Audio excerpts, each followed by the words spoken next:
The advice and opinions expressed by the host of Autism Live and her guests are meant solely as suggestion and should not be in any way construed as child-specific advice. The Center for Autism and Related Disorders advises working with a board-certified behavior analyst who has experience with autism before starting any intensive behavioral intervention. Any choices you make in determining your child's treatment are completely at your own discretion.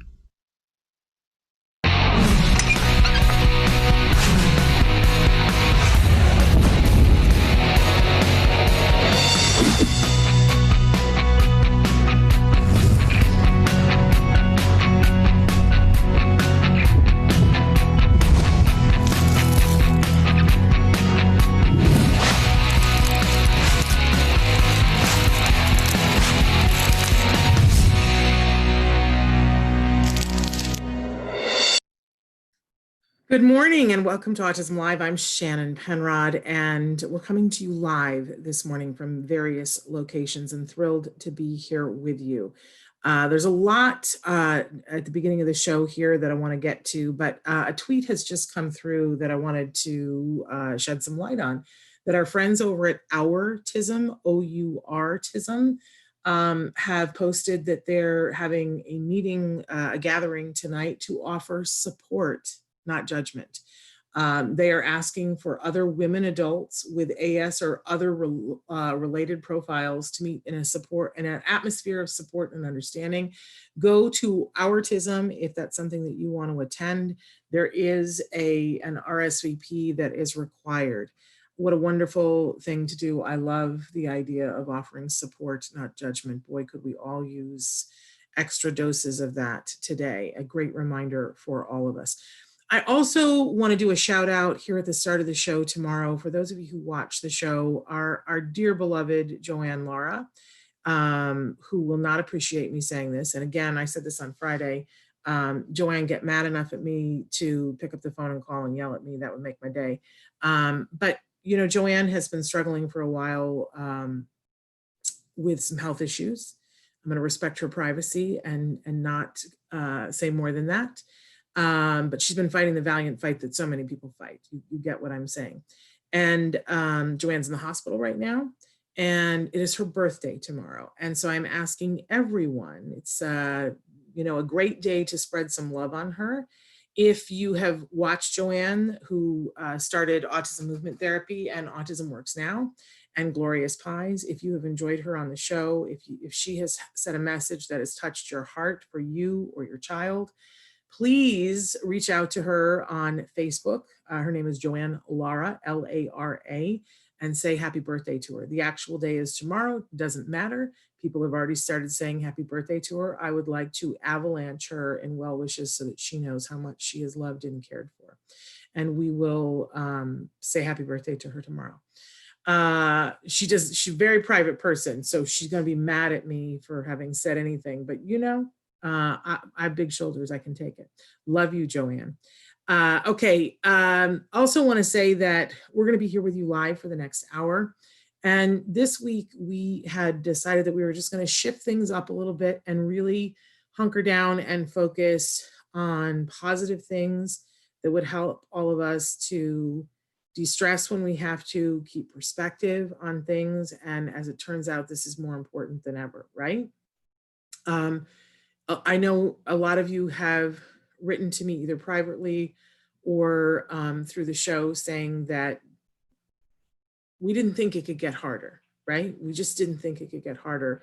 But a lot of people are expressing a lot of despair, a feeling of hopelessness, and a feeling of not being in control and that no one is in control. And I don't have an answer. I wish that I did, but I do have a lot of people that are going to be on this show this week to talk about how we persevere and how we deal with what is real and what our feelings are, and help our children to deal with what their feelings are, and how we find the little pockets of places where we have the power to take control, where we have the power to do something positive. Because if we all do that, that moves the dial, and we need the dial to move right now, don't we? So that's really what this week is about, and we are going to be live with you today. And we're going to be talking about different things. And in particular, I left a little bit more time today. I feel bad that I feel like we haven't always gotten to the questions that you guys ask. So we've got a little bit more time today built in for us to do that. And Michelle, thank you so much for saying happy birthday to Joanne and sending positive healing prayers to her. But again, please do post on her site, because then she'll see it, right? It's so funny that I put a post on Facebook last night and I said to people, post on Joanne's page, and a bunch of people posted birthday messages to her on my page. And I one by one went through and said, that's lovely. Please post this on her page. And then I stopped saying that's lovely and just said, please post this on her page. There was a certain point last night where I was like, did no one read the message? It's like stick a pin in Shannon, stick a fork in her, she's done. Anyway, because it's not the important thing right now is for her to feel it. And so we need to be the play. And so she's able to look at her Facebook. So I want her to feel it. So anyway, okay, what was I saying? All right, there are lots of different ways that you get a hold of us today. I left room today for some questions, so feel free to write in your questions, your comments, your concerns, your feelings. I've always said that sometimes you just need to shout things out into a void, and you're not really looking for somebody to respond back, but you just want to know that you're heard. So, now we got the place. We got several different places, and let's talk about where you can be heard and heard on the show. For instance, you can be watching us right now on Facebook. You can watch us on YouTube. You can watch us on our homepage, which is autism-live.com. And then if you want to watch later on, there's always opportunities, right? On those same places, Periscope and Twitter and Facebook and, all those places. But you can also watch or listen to us on iTunes, Spotify, iHeartRadio, and Deezer. We love when you guys share. And don't think I don't notice. I do notice when you share, and it makes me very happy. And we love it when you give us a like or follow us or subscribe. Man, that's a really wonderful thing to do. And we really love it. Right now, podcasts have been struggling a little bit because people aren't spending as much time in their cars, and they're not spending as much time at the gym, obviously, and not spending as much walking time. Our podcast has not suffered viewership, but we would like to explode the viewership and have more people know about us. And as you know, we don't charge anything, and we don't have an advertising budget. So we count on you. If you see something or hear something that you like here, please share it. And you can do that by reviewing us on iTunes. Boy, that gets to more people, because what they do is the more reviews you have, the more they bump you up, and they give you free advertising basically on iTunes. So we appreciate when you guys have the opportunity to do that. Hey, I like to remind you at the start of the show that we have lots of experts that are on the show. I'm not one of them. Just like to be clear about that. I used to love that commercial with the guy who said, I'm not a dentist, but I play one on TV. Well, I'm not an expert, and I don't even play one on TV. I'm a mom, and I'm a mom of an amazing young man who is going to turn 17 on Friday. You guys, where does the time go? So proud of him, and he's finishing up his junior year in this wild and wacky way that we're finishing things up, right? So he's under a fair amount of stress right now, getting things done. In fact, he's doing a presentation right now upstairs. I'm good to see it. I'm here with you. It's better this way because I would only make him nervous. But in any case, I'm a mom of that wonderful individual who was diagnosed with autism at the age of 2.5 and is doing so well now because he got access to the very best of services, and I got help and support along the way. And I feel that I must pay that karmic debt down. That's why I'm here. Don't confuse me for an expert, confuse me with a cheerleader. Okay, I can't even do that well, but confuse me for somebody who cares deeply about what you're going through. And we hold hands virtually, right? Si se puede. Okay. Good morning, Christina. And thank you for sharing. I know you share a lot. We got a big show for you. But we like to start off with something we fondly refer to as the jargon of the day. This is when we take on one word, one phrase, one acronym. We try to figure out what in the hey nani nani are those experts talking about? What does it have to do with us? Can it save us 5 minutes and $5? Because for me, That's my litmus test, right? Good morning, Grand Prairie, Texas. So today we're going to venture into a little different segment than we've been in for a while. And we're going to talk about echoics. So we're going to wander into, I should have put the first jargon term here. I should have put verbal operants, but you know what? I hate that because I don't really I'm just going to be honest. I don't really understand when people talk about operants. I really, and I've asked for 10 years for somebody to like clearly define for me operants as they mean it. And what they say is it's an operant. And so I have a hard time with that. But there's this set of things that are the things that you have to have in play in order to have full language. And those are the verbal operants. So, and one of the first verbal operants is echoics. And you look at this word, and I know that you see a word in there that looks familiar to you, and you're not wrong. Let's take a look at what our actual definition is, and hopefully we'll be able to make great fun of it. I suspect we will. Go ahead and show us the actual definition, Traven. Echoics, an elementary verbal operant, there's that word, involving a response that is evoked by a verbal discriminative stimulus that has a point-to-point correspondence and formal similarity with the response. Dun, dun, dun, dun. Ladies and gentlemen, we have a winner. What? What on earth? An elementary verbal operant. Great, because if you don't know what echoics is, you for sure know what a verbal operant is, and you absolutely know what an elementary one is. Involving a response that is evoked by a verbal discriminative stimulus that has a point-to-point correspondence and formal similarity with the response.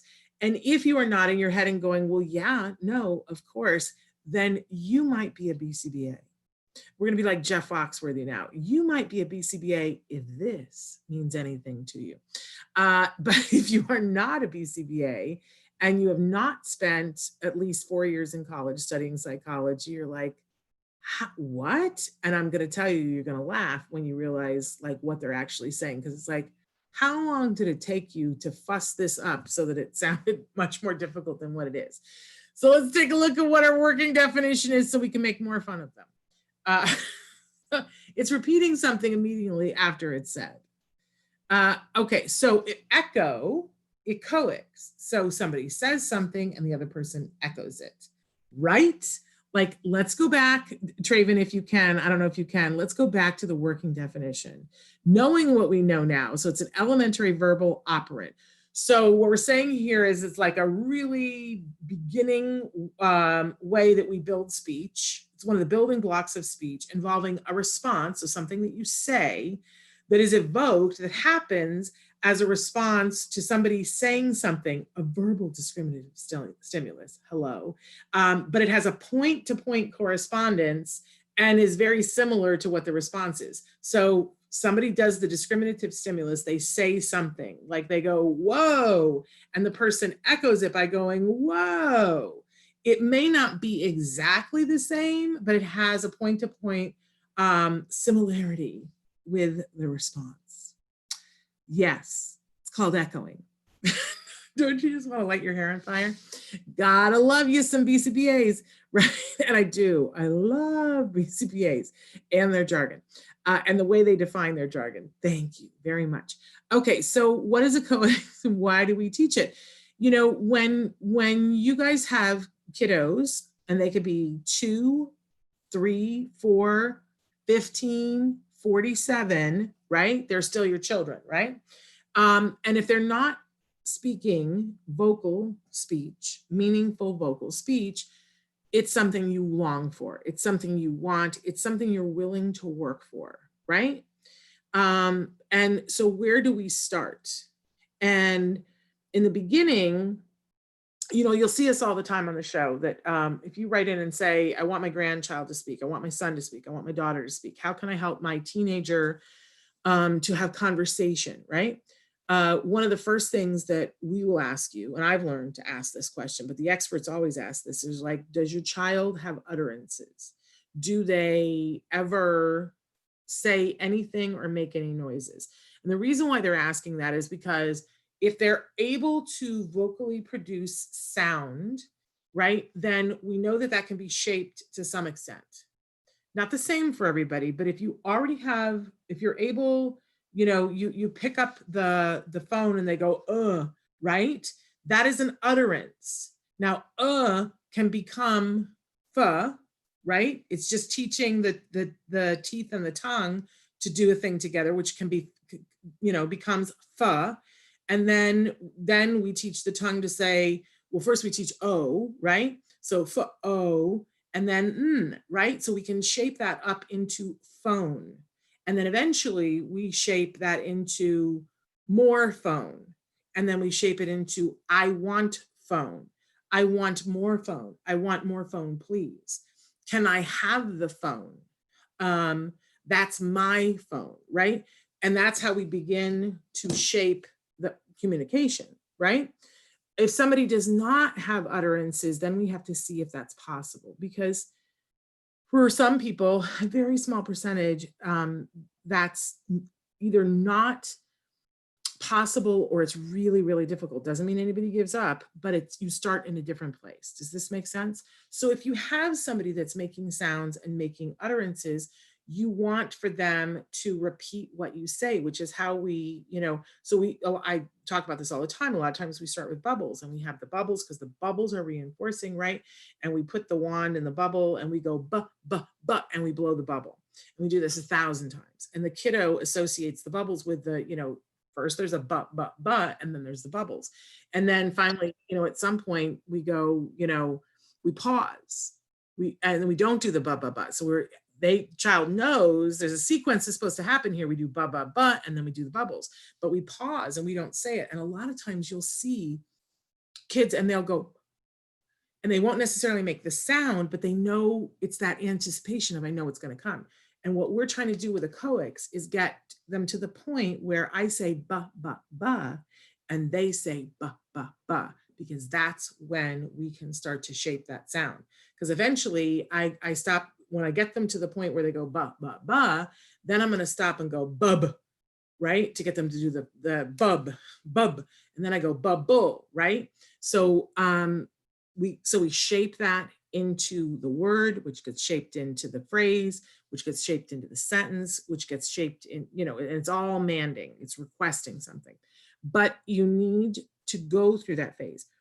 I know that a lot of you get very concerned, and I understand because I went through this with my son, where you're not having speech and you really, really, really want speech, and they start to work on Echoics and they start to work on manding, and then your child starts to just repeat phrases from a movie, and or they repeat a sound over and over and over and over again.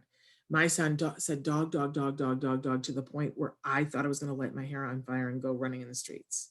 I was like, I want him to speak, but make him stop saying dog incessantly. And he wasn't requesting a dog. He wasn't pointing to a dog. He was just dog, dog, dog, dog, dog, dog, dog, dog for hours on end, right? You guys know what I'm talking about. But we have to embrace that as a phase. We can't get stuck there. We absolutely cannot get stuck there. But we have to embrace that phase. So don't be scared about when your child is scripting. Definitely talk to your BCBA about how are we going to shape that out of, that is them trying to communicate. And it is a typical phase in the development of language. So Echoics, essential if we're going to get to good, solid speech. If we find that we cannot do this, then we quickly go over to functional communication, knowing that there's a possibility we'll still get it there, but we have to give functional communication. So Echoics, very important, very frustrating definition. Repeating after somebody says something. All right, moving on. We're going to go on. We always have a question of the day for you. Yesterday, I asked you guys, if you had $5 million to give to charities, where would you guys send it to? I haven't had a second to go and look and see what you guys said. I hope you sent a bunch of things.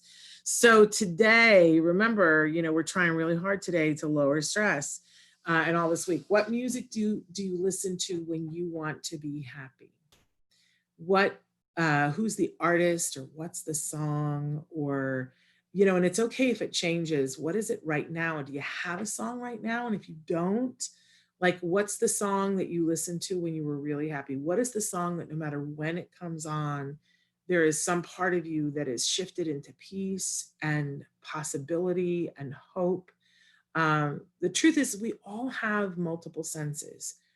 And usually one of our senses is stronger than the others. And I have to admit that my sense of, I have a visual sense that's really, really strong. But smells are very evocative for me, that I can smell certain smells and it's such a feeling of well being. The smell of orange blossoms, and we only have that in the spring here in Los Angeles, but man, it is just, it gives me such a feeling of peace and well being. But some people, almost all of us, are, enjoy sounds, some sounds as opposed to other sounds, and music.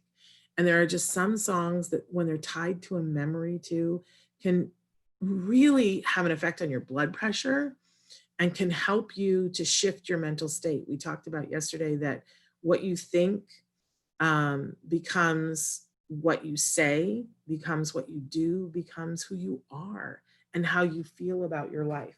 So, have you listened to a song in the last few days that is something that gives you peace and joy? Because the truth of the matter is that, like, we all need to protect our mental health right now and make sure that we have the capacity to pick up all the pieces that we need to pick up as they are falling. So I challenge you, what's music that you listen to when you're happy? And can you fit that into the schedule at some point today to help you to be productive, productive, and for you to be part of the solution? Okay, so we always have a topic of the week, and our topic this week is changing your mind. And, you know, it's hard. It's hard right now. There's a lot going on. But we have to be willing to change our minds. We have to look at the preconceived notions of the things that we held to be true or things that we didn't want to be true. I know that I've had conversations with friends this week, and I said, I think for the longest time, I have believed that as a white woman, um, that there were more people who felt like I did and felt like equality and humanity are stronger than any other thing. And yes, it's not that I've been unaware that there's ignorance at all, and or racism. I mean, I've seen enough of it in my life that I cannot claim that I'm unaware. But I think that sometimes I like to believe that more people, that since the majority of us don't feel that way, then hopefully, truth and justice and humanity and equality will win out. And I have had to change my mind this week and say it is not enough to hold that belief. I have to move into the category of somebody who's actively doing something. So, and that means changing your mind. And that's not easy. It's not easy. But there's a whole lot of things in my life that I've had to change my mind about. I had to change my mind about the fact that my child was going to be who I thought he was. And when I was willing to see who he is, as opposed to who I thought he was going to be, my life has been richer for it. I had to change my mind about the fact that I thought that I was the only person who could help my son. And I was wrong about that. And I had to allow a team of people to work with him and to humble myself as a mother and say, I don't know, teach me. And then further to say, I don't think I'm good at this. Help me to be better at this. Hardest thing, right? Because I so wanted to be good at being his mother. And I had to learn and by the way, I had to learn it from people who were younger than me. That was hard for me. Just keeping it honest, just keeping it real. But changing my mind about those things and being willing to look at it from a different angle, being willing to see myself as part of a whole and not the thing, was life-changing, And I'm just asking for all of you to look at what you have been holding um, close to you as a belief or a thought or whatever that is currently not serving you and may not be serving the world. And ask yourself if it's time to look at things in a slightly different way. Is it time to ask for help? Is it time to, say, I want to be better at this? And we can do that. We can. Okay, so I want to talk a little bit about what we're going to be talking about, but this is an ideal moment, you guys, if you have questions that you want to be writing in, because we did set aside some time today to take questions. But today on the show, we're only having one guest because I set aside time for questions. And Rob Feltz is going to be joining us in just a few minutes. And he is from Masterpieces Inc. And, I love toys and I love games and I love puzzles. And I love them for a lot of different reasons. I think that they're a great stress relief, but I love education. I love when we can learn something about ourselves and about other people. And I think the games have the ability to do that. And I think the puzzles have the ability to do that. And I know I sort of love that one of the things that has come about in this COVID emergency, in this great isolation, as some are calling it, there's been a resurgence in the art of the puzzle. And it totally makes sense to me. And it, I don't know, it makes my heart warm. Because in my house growing up, my mom absolutely loved puzzles, and so did my grandmother and my great grandmother. And I come from a long line of women, long line of strong women, right? With strong opinions and much to say. But in the busyness of life, when you're doing laundry and you're taking care of kids, and all my great grandmother worked, like these women worked. These were not just stay at home and do the laundry women. I don't mean to make it sound like that, because my great grandmother, my grandmother, my mother were all working women. And my grandmother was a Rosie the Riveter. These women were out doing and shaking and moving and so on and so forth. And yet then there's the doing, right? There's the things about making a home and raising your children and doing the laundry and cooking the meals and doing the dishes and stuff, right? And these were all women who crafted too, that in their spare time, they were knitters and crocheters and needlepoint, and they crafted things, they made things. And aside from their jobs, aside from the taking care of the house, right? So sometimes there isn't time to talk and tell the stories and share what is meaningful and who you are. I loved a few years ago that people were coming out with these books that you could give to your grandmother and they would fill in all these little blanks. And that's great. That's wonderful. But for me, for my money, when that happened, how I learned the stories of my family and these strong women to be handed down for future generations was around a puzzle. That during holiday times, my mother would, she would make something. Oh, there's Rob. Hey, Rob, how are you? You don't have to start your camera yet if you don't want to, but you can be there. You're muted though, Rob. Oh, look. But you're muted. So we need you to unmute. There we go. So there's Rob. I just wanted to make sure my camera was set up properly. Your camera. Now I'm telling the story of what puzzles mean to me and my family. You can stay if you want, or you can turn off your camera. What would you like to do? I'm happy to stay.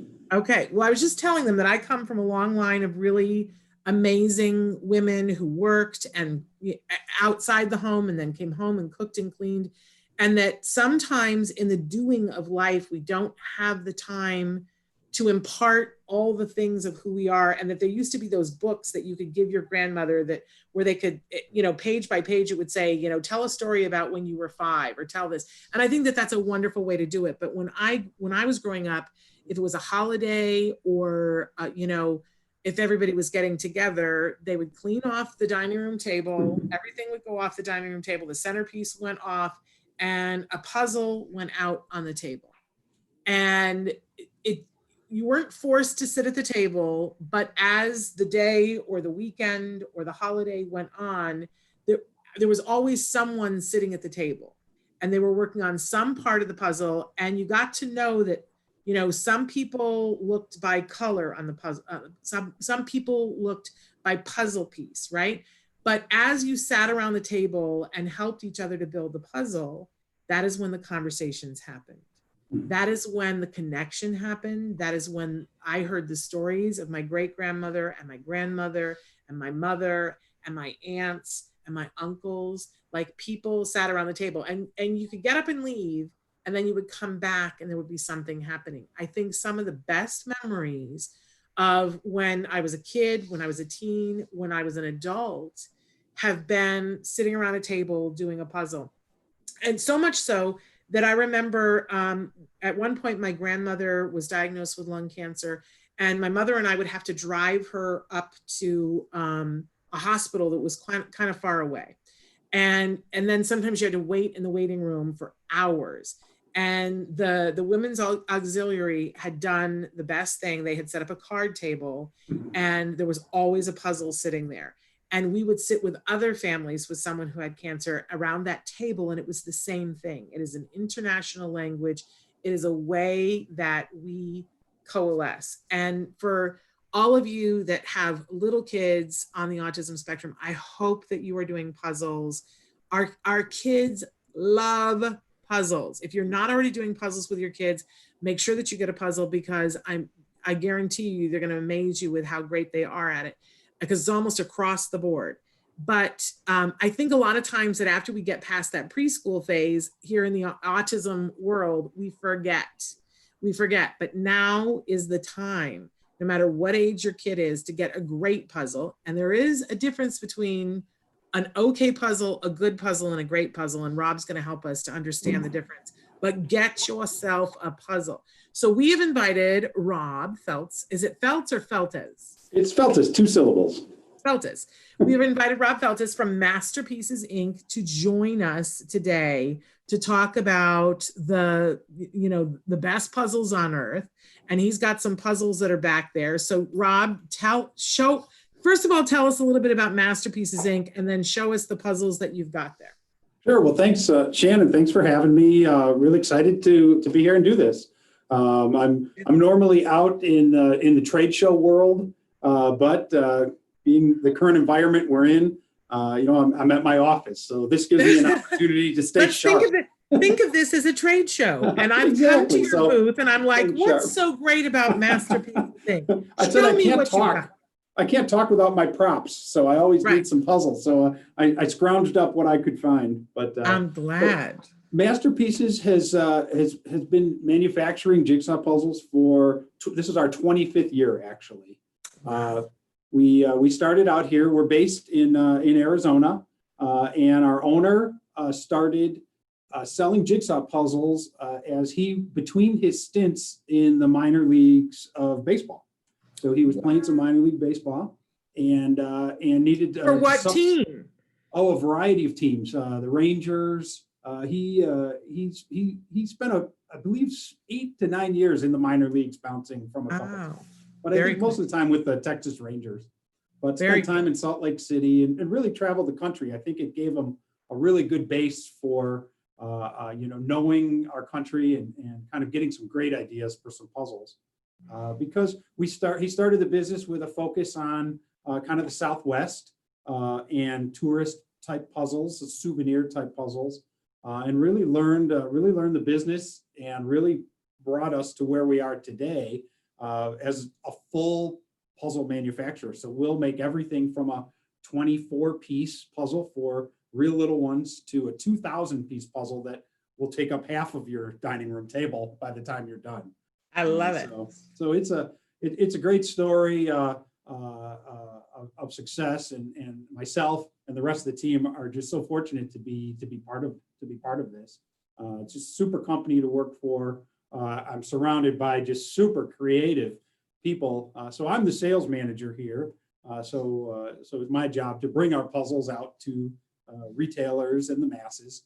But I'm surrounded by just such creative, the people that do the design and the creation. I'm just surrounded by artists, many working from home now, but it's just a great group of people to be surrounded surround us. Wonderful. But you're killing me. I need to see some of these puzzles. They're too far away for me to see up close. Show me something. I was gonna bring some closer to you. Okay, good. I thought I could I'm go in a impatient. variety of directions. And one of the things I thought we would talk about is like an application. So we do the touching and feeling of puzzle pieces. So we do some really unique applications, especially in our children's line, where there's something extra or different about the puzzle. And again, this is going to be hard to see, but No, I can see it. It's velvet. It's all the puzzle pieces in our box have a velvet feel to it. So this one's unique in that it comes with markers, and the markers will reveal a design on the plain white puzzle. And then again, it has a textile or a touch or a feel to it as you make the puzzle. I love it. And are those unicorns? Am I seeing correctly, or horses? These are horses. I love but there are unicorns in this line as well. I could guess that. And there Fabulous. are plenty of llamas showing up lately also. We love the llamas. So great, because it's not only a puzzle, but it's also an opportunity to color as well, which is wonderful. Yeah. All of our kids line has something extra to it. I'm trying to find some of the other kids. And if you don't know, puzzles are seeing an unprecedented demand right now because of all of us, just being cognizant and staying home more, and puzzles, like you said, from all your experiences are great. So even me around the office to find a few puzzles was kind of difficult. because we are putting them in the hands of our retailers as fast as we can make them. So we do some other They're a puzzles. great gift right now, you guys. It's a great, like, I know if you're like me, you've been invited to like 35 birthday parties, and being able to get a puzzle and send it off. And it's the gift that the parents of the child that you're giving to will be grateful, because it's something for them to do, and it's educational. It awakes the brain. It's problem solving. It's, being able to look at things. It works on flexibility. It's a great gift, you guys. While we're thinking of it, where can people get Masterpieces Inc. puzzles, Sure. Rob? So we partner online with Amazon, and we have our own website. Some of the demand for puzzles has made availability, not to the point where we like it, but new puzzles are coming in every day. So online, I would direct people to Amazon or to masterpiecesinc.com. We also love to support our local retailers. So we're part of an organization called ASTRA, which is the American Society of Independent Toy Retailer Association. Something like that. Yes, we feature Astra on here all the time, because I love me some. And it's a great time to call your local toy store and say, what do you have? Do you have, pickup where you don't have to touch anybody, do anything? And I think they'll bend over backwards to help and support you. And then you'll get a little bit more, because you can say, I'm looking for puzzles. I saw Masterpieces Inc. What have you got? I've got a kiddo that loves trains. And they'll go, oh, well, here's the one we have for that. I've got a kiddo who loves baseball. Oh, here's the one we have for that. I've got a kiddo who loves Clifford. Clifford the big red dog, because I can see him there, and I do love Clifford the big red dog. So, yeah, Astra, the folks, the independent retailers at Astra have just done a fabulous job, just like you said, Shannon, of finding a way, to socially distance and to deliver, or customer pickup, or walk the store with you on a face-to-face call, you can look at their supply of puzzles. So they're great. Many regions have a Learning Express store. They're part of Astra as well, and some Walgreens stores have a number of our puzzles recently. So as folks are hunkering down at home, there are plenty of places within your community across the nation where you can find our puzzles. So thank you. There we go. Thank you for that shout out. And so show me the Clifford. Sure. So the Clifford that I have, Clifford is new for us this year. So we have a couple of games and a number of puzzles that come for Clifford. So this Clifford puzzle is actually our big floor puzzle.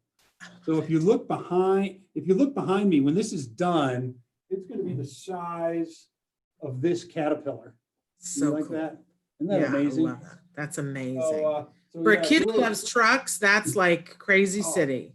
Caterpillar, right? We do Caterpillar. We actually license with U.S. Army, so we have a number of trucks. We're really good in a number of our products with products for boys as well as girls. We do a whole craft line where we have just some great products for boys as well. But Clifford is our new license this year. There'll be you'll see more and more of Clifford.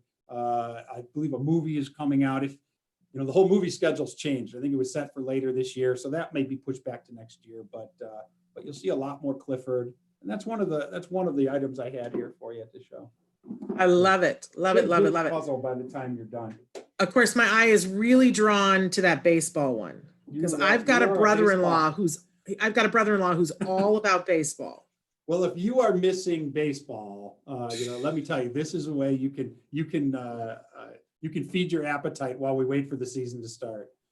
So we entered this field with licensing with Major League Baseball, and we do the same for your probably 80 colleges. We do hockey, we do football as well. But these beautiful panoramic photographs just make for some very challenging and fun puzzles.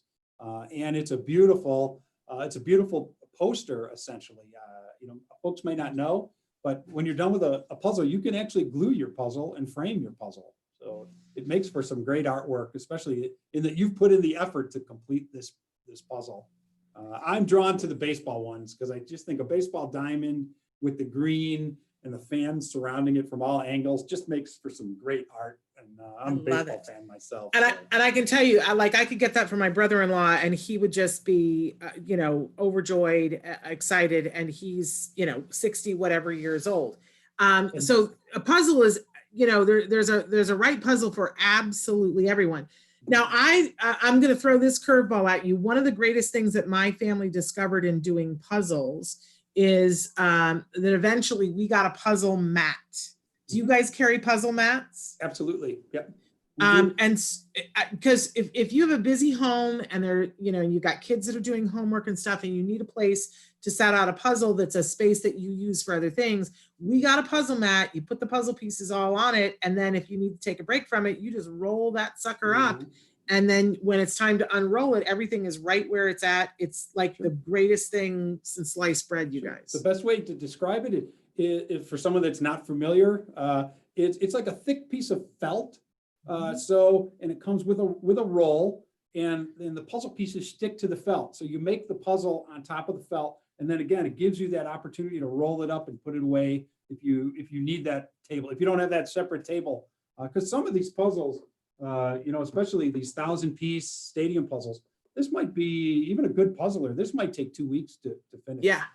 So you need, a bigger puzzle might take a little more time. So puzzle roll-ups we make.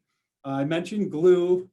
We make puzzle sorters. So like you mentioned earlier, little trays. So you can put all the sky and all the green in certain trays as you sort your pieces. So everyone has a different way of completing puzzles. Me, I look for those shapes. I'm going to study the math of how many sides do I need. So, but of course you do the edge pieces first, right? I do. Yeah. I don't know. There might be people that do it other ways. There's no wrong or right way. It's anarchy. It's anarchy if you don't do the edge pieces first. Now, in my family, the rule was no one gets to start on the edge pieces until all the pieces are turned over. That's a good rule. I hated it because I wanted to get busy, and if I found an edge, now we would put the edge pieces to the side, but I hated not being able to start. I hated the part of waiting till you had to turn them all over. But that was the rule. You couldn't start putting things together until all the pieces were turned over and laid out flat. There couldn't be anything stacked on top. You talked about puzzle pieces. We do some neat things with puzzle pieces. So we do some shaped puzzles. And this is out of our kids line. So again, dinosaur theme in the shape of a big dinosaur. And some of the pieces, this has a little mock-up. But if you take a look, some of the pieces are shaped like dinosaurs. I see that. I don't know if we can find one here, but you know what? These puzzles, these shaped puzzles are great because that shaped piece is like a little reward as you make your way through the puzzle, because you're always looking for that place where that shaped dinosaur is going to go in here in this puzzle. So most of the pieces are traditional puzzle shape, but you get that little reward as you make your way through the puzzle. So the shaped puzzle line is just doing fabulous for us. I mean, it's a great seller. It's very unique in that it's a little more challenging because, you know, your edges aren't exactly square. So unique puzzles. And your colors are so vibrant in your puzzles. They're really great. Oh, thank you. Yeah, our design team really, there's so much that goes into it behind the scenes. I never would have imagined before I entered the puzzle world how much went into really perfecting those images to make sure the colors pop, and that really what makes for a really good puzzle, right? You know, for most people, doing just a nice blue sky, that's a tough puzzle. Most people want a little variety in their puzzle, want to be able to kind of figure out where the pieces go. There's something in in development and why are puzzles so popular with kids. There's something in learning and piecing those pieces together that help you learn. You know, we've all done, and we carry in our line the United States map where all the pieces are shaped like the states. What a great learning tool. Generally, we have all the capitals marked on there as well. So, our puzzles have a great learning element to them as well. Show me some more. I want to see the one that's behind the baseball one. Oh, good. I'm glad you asked. So this is one of our big 1,000-piece, and it's a line of puzzles that's called Easy Grip. And what we've done with the Easy Grip puzzle is we're making a bigger puzzle piece, right? So this is helping us it's really feeding the demand on both ends of the demographic, where as we get older, our dexterity might not be as good and our eyesight might not be as good. So a bigger puzzle piece helps you pick them up, put them in place, see actually what's on the image, on the puzzle piece to fit the image. And this is a great art style. It kind of started in Europe a little bit, where you do a cutaway of a building or a cutaway of a museum. And we have a castle, and we have a northern lodge, where you kind of take away the facade of the building and it gives you a look inside like a dollhouse. Love it. Really, the puzzle piece is the unique part of it. That's kind of an actual size, which is close to double of a traditional puzzle piece of a 1,000-piece puzzle. And then our line, I'll move to the same thing, where that's a 1,000-piece puzzle. The 300-piece, this still may take a couple days to complete, where a 300-piece puzzle, this is our biggest selling kind of puzzle piece count, is this 300-piece Easy Grip, because again, it gives you that opportunity to have that bigger puzzle piece, and a manageable piece count, where 300 becomes very family friendly, and again, as we age, it's a great piece count. We've seen a lot, and you can bang that out fairly quickly. And you got a wide range of kinds. So, some of it is preference for what kind of puzzle that you do, like what's on the face of it. But there's also, I'm wondering, do you only do fully interlocking, or do you have some puzzles that are not fully interlocking? Well, we do variety. All of our puzzle cuts are done as a random cut. Generally, no two pieces are going to be the same. Some of our puzzle pieces are very unique in that they might not have 4 connectors per side, but a lot of our line has 4 connectors per side. It just makes for a sturdier puzzle as you're putting it together. Well, it's a preference thing too. There were people in my family who would only do a fully interlocking, and there were other people who were like, "Oh, that's for amateurs." So everybody has their preference, right? But there are other things there I didn't see. What else have I not seen on the table? Oh, sure. I just look at collages. We do fantastic with just some wonderful collages. And again, this one has a little educational element to it, right? As you travel across the USA in Route 66, which I think is going to be very popular this summer as people get out in the cars and do some traveling. Well, and if you have a young kid who loves the movie Cars, like this is a companion piece where you bring in the history of what's going on and really make that all sing. That's, you know, in the teaching circles, they call that creating a web. So that, you know, you've watched Cars, you've talked about the history, you've done the puzzle, and then maybe have them create their own artwork. And now they have a web of experience, and it really anchors that whatever it is that you're teaching with the kiddos, which is fabulous. Yeah, great point. We do a number of, you see the big Caterpillar truck behind me, but we do some kids lines where we give you multiple puzzles to do, right? Because they're small, they're 100-piece puzzles. So this box will give you 4 different puzzles to complete, all with that Caterpillar theme of being out in the country and in the city. We have a whole line of this. We have a whole line of this in farm. Kind of farm themes just sell really well. And when we team with Caterpillar, we learn all those kids in the city, you know, they don't see harvesters, and, you know, they don't see planting machines, and but all the kids in the city know, you know, Caterpillar and backhoes. And so it's been a great line for us. It's great teaming with them. They're great to work with. And well, I got to tell you, our therapists would love that one. Because during a therapy session, you could take one of those puzzles and work on it. And there are so many things I can already tell in that picture that you could be talking about with the kiddos and saying, you know, so who is the person who, you know, is doing this, and ask the question about it. And what is this machine doing? And like, who would have to move their truck first to get this one out? Depending on the skill level of the individual, there are a million different lessons you could do with each one of those pictures while you're working on the puzzle, which is working on problem solving and flexibility of thinking and hand-eye coordination. There's a lot that you could do, and the therapist would absolutely love that one. Wonderful. Yeah. Thank you. It's good stuff. You give me some great tips. As you know, I learned so much from you when I go to trade shows.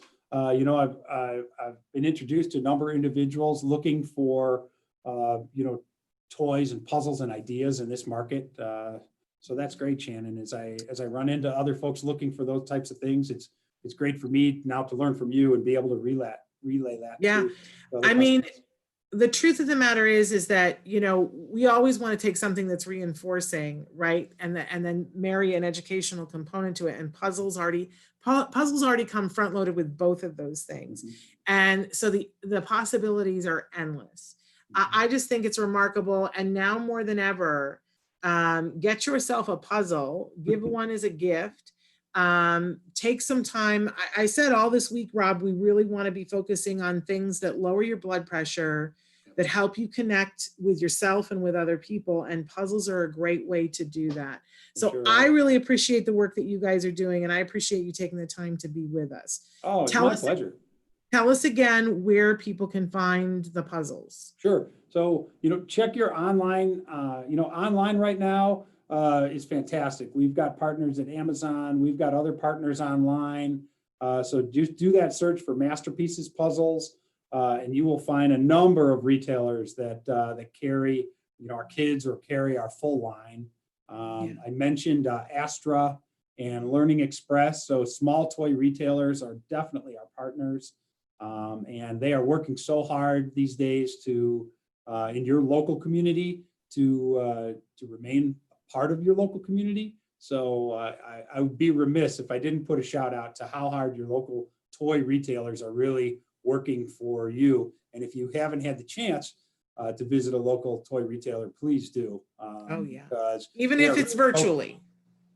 Correct. And as places open up, you know, as you're comfortable with that, and as your community is, but there will be more than happy to help with you. And some larger retailers like Walgreens have a good selection of our jigsaw puzzles right now. Some folks bring them in at certain times of the year when football season kicks off. You'll find a lot of my football puzzles out there. So we're just big enough that you can find us just about just about everywhere if you take a little look. Now you It's might great. have to look a little harder than normal, because puzzles, like I said, they're unprecedented. Scarce. Demand right now is just unprecedented with so many people. Yeah. But So we order are now. manufacturing and designing Yeah. and moving. Our warehouse folks are working super hard to put those puzzles in retailers' hands for everybody. That's wonderful. So order now, get more than one so that you can be working on one and you've got one more, at least one more when you're done with that one. Hey, I want to say that a mom in Dubai says that her ASD son will do puzzles either left to right or from top to bottom. Isn't that interesting? I mean, Very. everybody has their own thing. That's so fascinating. Well, Rob, we want to thank you, and we want to thank Masterpieces Puzzles for everything that you're doing. And when we get closer to, we do a whole toy guide at the end of the year. So you guys will hear from us soon that we do a call for toys and we have people review them and all kinds of stuff. So we definitely want you to be a part of that. We would love to participate. I thank you very much. Thank you. Have a wonderful day. All right. Thank you. Be safe, Bye-bye. everyone. Thank you. I do want to give a shout out to Donna, who says Ola from SoCal. And she says, catching you on IG today. Are we on Instagram and I don't even know it? I mean, I know we have an Instagram, but I didn't think we were live on Instagram. I think that's what that means. Helen says, my nan would take me up to Scotland to see my great nan. Helen, I didn't ken you were Scottish. We have to talk about that because I found out a couple of years ago, all these years with the name Shannon, and I was told that we were Irish, and I did the genealogy. No, Scottish, and my husband too. He was told that he was British. No, Scottish. We're all Scottish. Anyway, I'm so thrilled that you guys are all here. Hey, I want to take a second to talk a little bit about what we have coming up this week. So tomorrow, Evelyn Kung will be here and she will be answering your clinical questions. So get those all out. If you have questions that you want to have answered, she's amazing and she will be here. I'm just checking our live feature before, but she will be here and she will answer your questions. I've totally lost track of where I am. Okay, so then on Thursday, are you ready for this? So we have two amazing guests on Thursday. Yadira Calderon is going to be here with us. She's been with us before. Amazing mom, amazing advocate. Her daughter, my goodness, her daughter is so talented. It's like how to even describe her: artist, skater, advocate, brilliant. And Yadira, bless her heart, recently her mom passed away. So her daughter's grandmother. And it has really sparked in Yadira a bigger question about grief and about explaining death and preparing our children for when we're not here. And so Yadira is going to be here to talk about all that and about how art is helping her daughter. Her daughter's a brilliant artist. Art is helping both of them to deal with their feelings, and how art can help you to be able to help your child to deal with feelings that they're having, whether they're grief or other things, and to express their feelings through art. So that's going to be really wonderful. And oh my gosh, how exciting. Courtney Tarbox is going to be here with us. And she is an amazing, amazing practitioner, BCBA, and someone who practices acceptance commitment therapy, which we talk a lot on this show, whether I name it that or not. This wonderful way of looking at things and owning your feelings, not poo-pooing them, not trying to shove them out of the way or eat them out of existence or numb them with whatever your choice of numbing agent is, right? But accepting your feelings and being able to find a bigger context to put them in so that you can cope with your stress. This has been found to be wildly effective with a wide range of people, but most especially in the last few years, there have been a lot of studies about acceptance commitment therapy and how it helps caregivers of individuals who have autism. I was a part of one of those studies. It really helped me, really helped me. And what they found is that not only did it help the caregiver, but it also helped the kiddos. That if the parents got this therapy, the kiddos did better. Stop. It's like a magic trick, right? But it makes sense because if we're feeling good and feeling like things are possible, it clears the way for us to get out of our kids' way. And that's really what it did for me. So now they're taking it one step further. And Courtney is going to be doing a webinar series, teaching people how to use ACT. It's called ACT, Acceptance Commitment Therapy, with kids with ASD to help them to benefit from understanding what they're feeling, the context that it's in, and what that means. It's just very exciting and brilliant. So Courtney is going to be with us, and I'm very, very proud and excited about that on Thursday. And then on Friday, we're going to finish out the week for Let's Talk Autism with Shannon and Nancy Alspaugh Jackson. We'll be back here joining me, and we're going to have the wonderful Tom Island. He is a self-advocate, a speaker, an author, and he's going to be here with us talking about coping with COVID and what it's like for a person on the spectrum and some things that he's discovered. He always is on this great self-discovery journey. And then when he discovers something, he shares it with the greater community and says, here's something of value that I think might help you. Whether you're a person on the spectrum and it's helping you, or as a parent, I always find Tom's input really insightful. That not necessarily that he thinks exactly the way my son does, but that it gives me a context to begin to understand things that maybe I wouldn't have thought of before. So that's on Friday. We are officially out of time. In fact, we're over. Sorry, Traven. But we will be back tomorrow. Send your questions in for Evelyn Kung right now.